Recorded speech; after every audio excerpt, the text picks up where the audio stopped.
The old cabin at the city's edge stood crooked and silent, half swallowed by tangled woods and years of neglect. Each morning as the weak winter sun crept across Halverston, Raymond Creed's shadow appeared on the porch, his frame sturdy despite the limp hands, calloused knuckles marked with scars that whispered of distant wars. In this small clearing, far from the city's glass towers and hurried voices, Raymond's world moved at its own pace, measured in the slow swing of a rusted wind chime and the steady scrape of his boots against splintered planks. Raymond's home was a museum of memory, not comfort. The air inside carried the faint, permanent tang of smoke and coffee grounds. There was only one chair, one narrow bed, a battered radio that played nothing but static, and a wood stove that groaned with each new log. But above the stove, nailed into the wall with thick rusted nails, hung the heart of Raymond's world, a faded black and white photograph of 10 young men uniforms, streaked with mud laughter, frozen in a time long before grief. Most of those men had vanished, some to bullets, some to illness, a few simply to the tides of time. Only Raymond remained the last sentinel over those old promises. The city had once known his name. In years past, Raymond Creed wore the Navy SEAL patch with quiet pride, blending into parades and Memorial Day ceremonies, his shoulders straight and his words few. But all that changed on an icy morning 15 winters ago when he witnessed a teenager shoving an elderly woman at the bus stop. Raymond intervened without thinking, one sharp motion, a broken collarbone, and a would-be attacker on the ground. The boy's father, a city councilman, turned the story on its head. Local news stations aired grainy footage of Raymond's weathered cabin under headlines that screamed "Dangerous Veteran."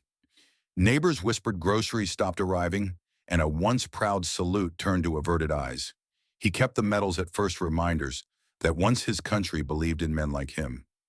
He kept the folded flag, the sidearm wrapped in a piece of an old field jacket, and a yellowed envelope marked with a name no one else remembered. But as the world's silence grew heavier, one by one he consigned those medals to the fire. He watched the ribbons shrivel metal, hissing and curling, until the last of them had faded into the ashes. Yet the photograph above the stove never moved. It stayed silent, heavy a testimony to loyalty, sacrifice, and loss. Every day now, Raymond's life circled around simple routines. He rose before dawn, poured bitter coffee, stacked firewood in careful rows, and watched from the porch as the city's sounds faded in and out, the distant growl of traffic, the staccato bark of a neighbor's dog, the far-off echo of a train horn. He didn't speak to the people who sometimes paused at the edge of his property, daring each other to touch the fence. He didn't answer the church volunteers or survey takers. When they knocked, he simply replied, "None of them," and watched their smiles falter. Inside the photograph remained a map of every friendship, every loss, every unspoken vow. On the nights when the wind battered the windows and the trees groaned against the eaves, Raymond would stare at those faces, tracing each one in memory. He wondered which was worse, that so many had died far from home, or that the city they defended had learned to live without them. Still, he held on to one last routine each evening. No matter the weather, he settled onto the porch in his battered field coat, thermos cradled in his hands. He didn't sit there to be seen. He sat because somewhere, deep in the wiring of his bones, routine was a bulwark against loss. Some evenings, as dusk crept in and the first shadows crawled across the clearing, he would listen to the wind chimes and remember voices long gone. He wondered if anyone remembered him, or if, like so much else in Halverston, he was simply fading into myth, a story people told to feel brave or to forget. But beneath that quiet, beneath the habits and the silence, lay a wound the years refused to close, the sense that everything he had risked, everything he had lost, had been quietly swept away by a world too busy to care. As the sun dipped behind the trees and the sky turned the color of old bruises, Raymond Creed glanced once more at the photograph above his stove. The city's lights blinked to life in the distance, a reminder that for Halverston the day was ending. For Raymond, it was simply another night in the company of ghosts. As the streetlights flickered to life in distant Halverston, the world carried on, unaware that the man it had forgotten was for now still watching and waiting. The days in Halverston slipped by with little notice, the city busy with its own business, leaving Raymond Creed to his solitude. The world outside his crooked cabin carried on, unaware or uninterested in the man who watched from behind dusty windows. Even in the heart of winter, when the nights came early and the wind made the boards creak, Raymond kept his routines as faithfully as a soldier obeys orders. Every action was measured, every silence intentional. Isolation, Raymond discovered, is not always a matter of distance. Sometimes it is the weight of glances that will not meet your eyes, or the way conversations fade as you approach. He noticed it each time he walked the half-mile to the general store, how the aisles seemed to grow longer, the air colder, the clerk's voice quieter. Small acts, neighbors crossing the street, children peering from behind curtains, laughter trailing from passing cars etched themselves deeper than any wound. The air inside the store always felt several degrees colder than outside, even when the old heaters rattled near the entrance. Sometimes, as Raymond stood in line, he saw his own face on a faded newspaper taped near the counter. Veteran or vigilante, the headline read. He never bothered to look away. The world had moved on from his kind. Halverston's tribute to veterans was a patch of grass by the river, three granite stones arranged like forgotten dominoes. At the 4th of July parade, the mayor gave a practice speech and pinned paper flags to children's shirts. But those moments were as thin as the plastic bunting that snapped in the wind, gone before the echoes faded. Raymond's real memorial, the one that mattered, remained above his fireplace, the photograph of his old team. 10 young men laughing in the rain, their boots caked with Carolina mud. On stormy nights, the glass would tremble ever so slightly, as if the past itself shivered in the wind. Yet even as the world tried to erase him, it could not erase the stories. The cabin at the edge of the woods became a cautionary tale among locals. Children dared each other to approach the fence, posting blurry photos online under hashtags like Shekshiri Halverston Ghost and Chushi Dangerous Vet. Teenagers eager for a scare filmed themselves tossing pebbles at the porch, their videos racking up thousands of mocking views. Some old soldier lives there, one voice would say.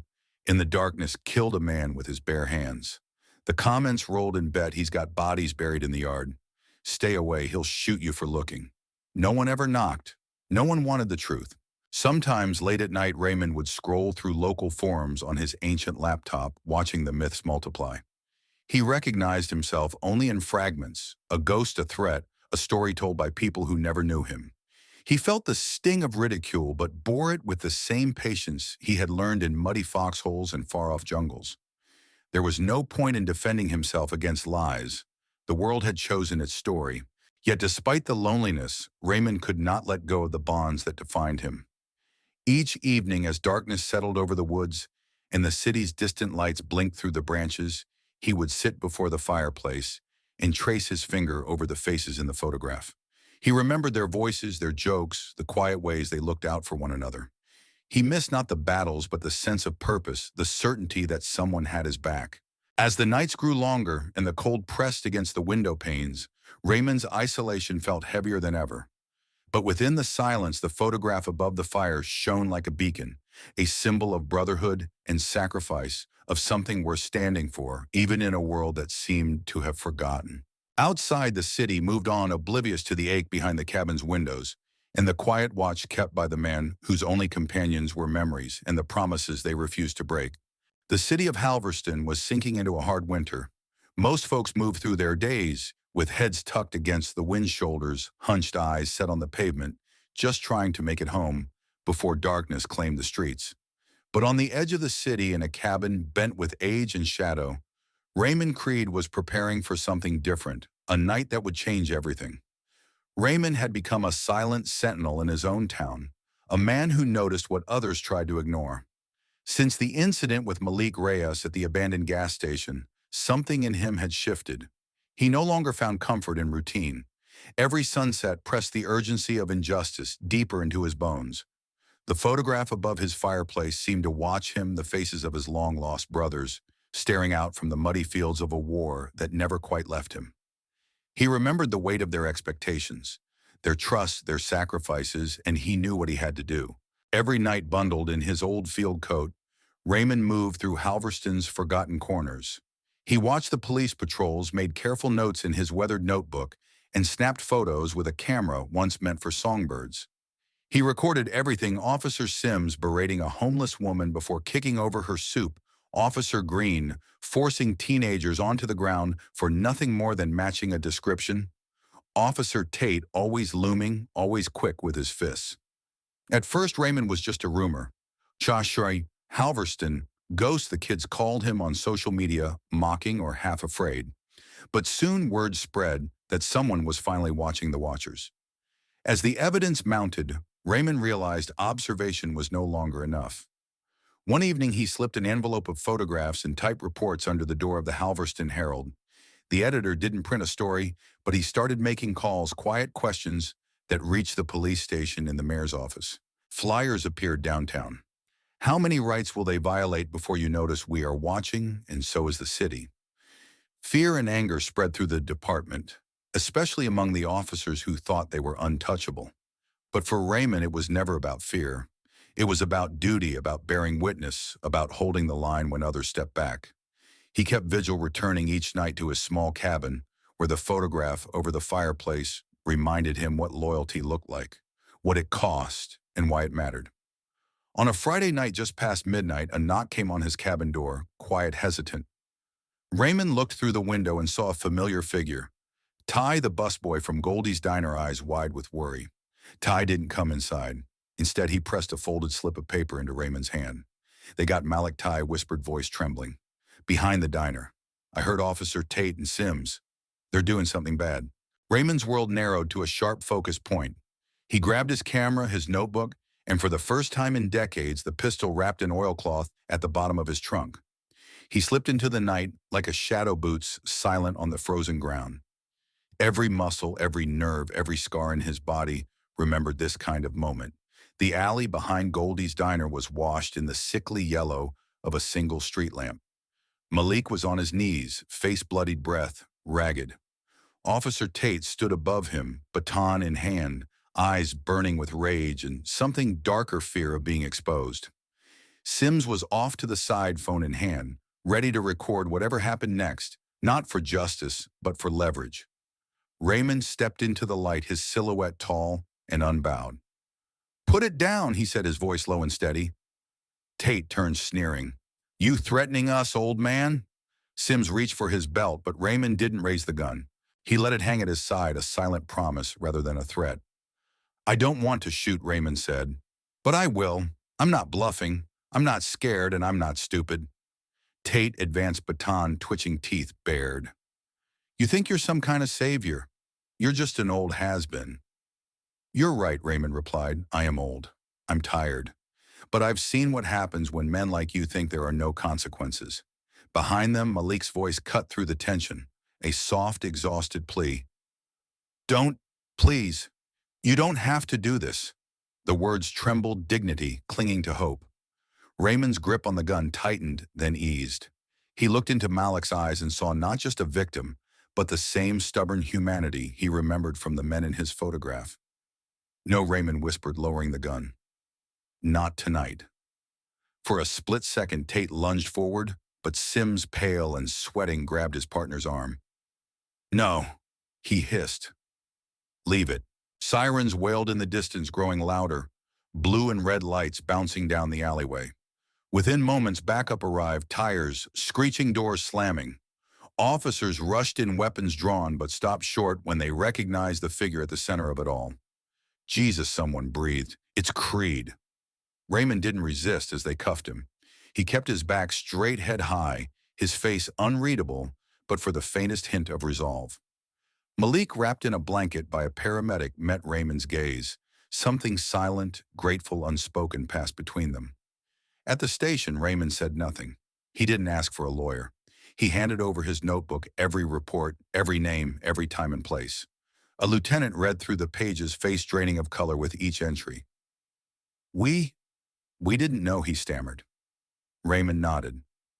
"You didn't want to know, but you know now. You can jail me if you want," Raymond added quietly. "But that book is already scanned. It's gone to the press, to internal affairs, to the Attorney General. If anything happens to Malik or to me, I won't need a gun next time. The truth is out." A hush fell over the room. The officers, who had long considered themselves untouchable, now faced something they couldn't silence, a man who had nothing left to lose, except his conscience.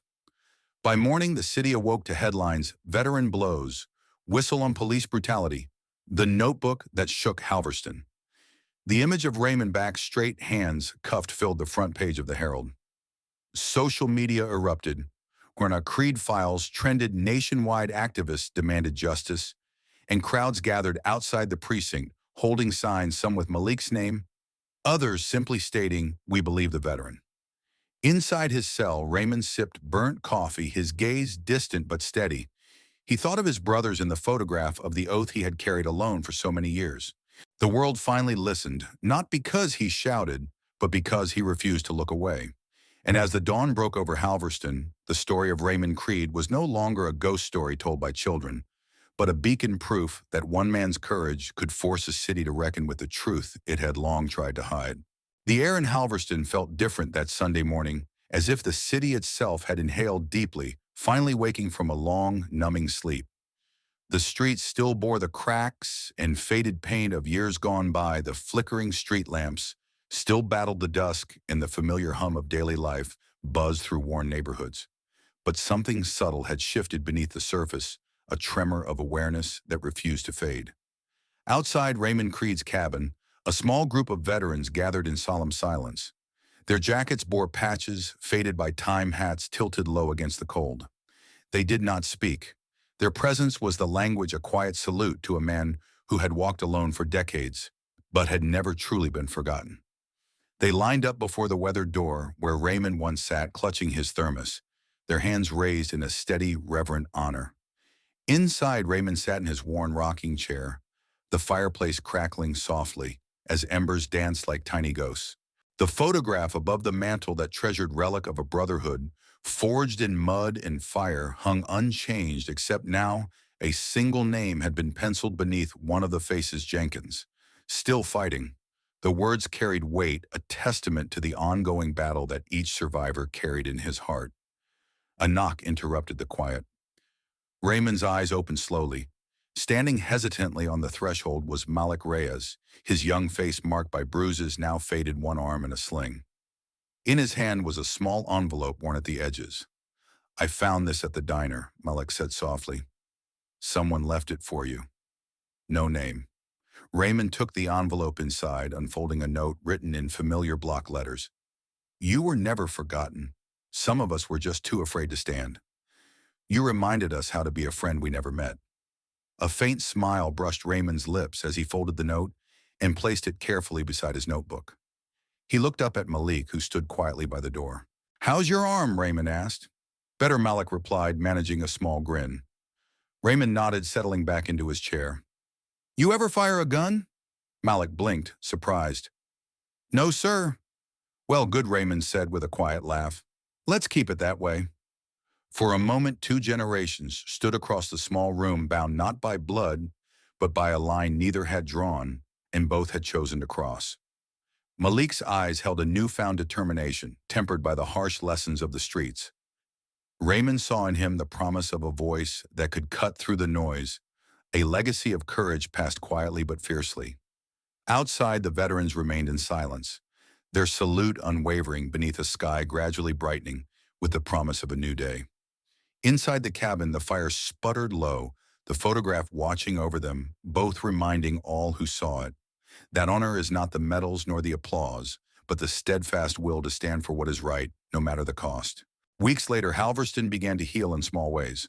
The officers involved in the abuses faced accountability. The FBI opened investigations that rippled beyond city limits. Malik returned to his family, carrying the strength of knowing he was not alone. Raymond's name no longer whispered in fear, but spoken in respect, a symbol of resilience and quiet defiance. No parades awaited him, no grand ceremonies adorned his days. But in the hearts of those who once turned away, something had changed. A collective memory rekindled, a commitment to justice reignited. The photograph above the fireplace remained a silent witness, a bridge from past to present, from sacrifice to hope. And as the city breathed anew, Raymond Creed leaned back in his chair, eyes closed, the weight of years settling like a mantle. Not a burden, but proof of a life lived with purpose.